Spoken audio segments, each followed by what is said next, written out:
Hello students, यहाँ पर हम देखेंगे क्लास 10th के ज्योग्राफी से। प्रश्न हमारा है बहुउद्देशीय परियोजना से क्या समझते हैं और बहुउद्देशीय परियोजना से हमको किस किस प्रकार का लाभ होता है, ये प्रश्न है। देखो, बहुउद्देशीय परियोजना जो है वो जुड़ा हुआ किससे है? मेनली जुड़ा हुआ है जल से। ठीक है, मुख्यतः जल से ही जुड़ा हुआ है। जितने भी फायदे होते हैं वो जल से आधारित फायदे ही होते हैं हमारे पास। तो बहुउद्देशीय परियोजना का मतलब होता है एक ऐसी परियोजना जिसमें एक साथ हमको एक से अधिक लाभ देखने को मिल जाता है। इसमें क्या किया जाता है?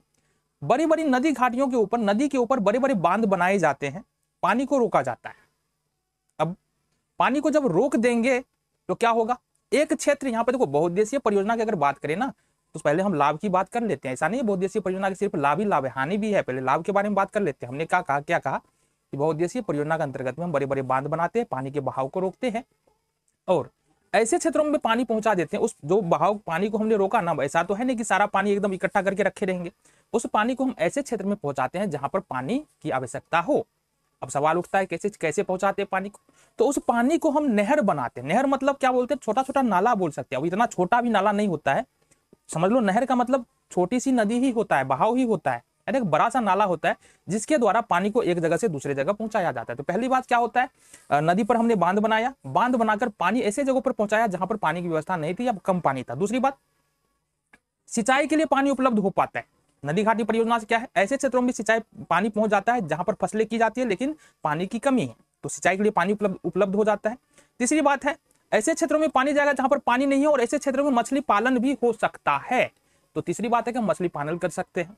अब देखो, हमने क्या कहा कि नदी घाटी परियोजना में हमने नदी पर बांध बनाया, नहर बनाया, तो नहर से होकर छोटे छोटे नाव या थोड़े बड़े नाव या थोड़े बड़े बोट भी चलाए जा सकते हैं। मतलब हम बोल सकते हैं कि एक जल मार्ग विकसित हो जाता है जो परिवहन में सामानों को ढोने में सहायता करता है।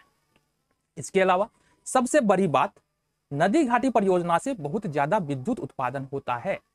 ठीक है, तो ये फायदे हैं नदी घाटी परियोजना से। हमने बहुत सारी बातें जो है ना तुमको बता दिया नदी घाटी परियोजना से क्या क्या होता है। अब थोड़ा समझो हानि। हानि क्या होता है?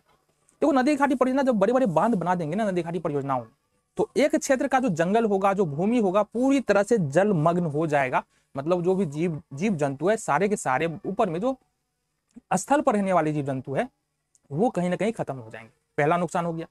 दूसरा नुकसान क्या हुआ कि ऐसे क्षेत्रों में जो व्यक्ति रह रहा है उसको आवास देना पड़ता है। मतलब एक बड़ा जो है ना प्रवास देखने को मिलता है नदी घाटी परियोजना के कारण। ठीक है, तीसरी बात है, देखो नदी घाटी हम बांध बना रहे हैं ना, बांध बना रहे मतलब बांध के आसपास कहीं ना कहीं आकर के जितना भी कूड़ा कचरा है वो सब आकर के इकट्ठा होगा, नदी के मार्ग को हम अवरुद्ध कर रहे हैं। और धीरे धीरे जो नदी है ना वो पानी, नदी में जो पानी है ना, नदी जो है ना उसका गहराई कम होना शुरू हो जाएगा। ठीक है, और जाहिर सी बात है नदी के तल में कूड़ा कचरा बैठ रहा है, इसका मतलब है जो जलीय जीव है उससे कहीं ना कहीं प्रभावित होने वाला है। ये था तुम्हारा नदी घाटी परियोजना। मुख्य रूप से देखेंगे तो नदी घाटी परियोजना से हमको जो मेजरली दो लाभ होता है, एक होता है सिंचाई के लिए पानी मिल जाता है और दूसरा होता है बाढ़ से। अच्छा, बाढ़ से भी बचाव हो जाता है, दूसरा बाढ़ से बचाव हो जाता है। तीसरा हमको इलेक्ट्रिसिटी यानी कि बिजली की उत्पादन हो जाता है, जिससे बहुत बड़ा लाभ हम तीन बातें बता सकते हैं।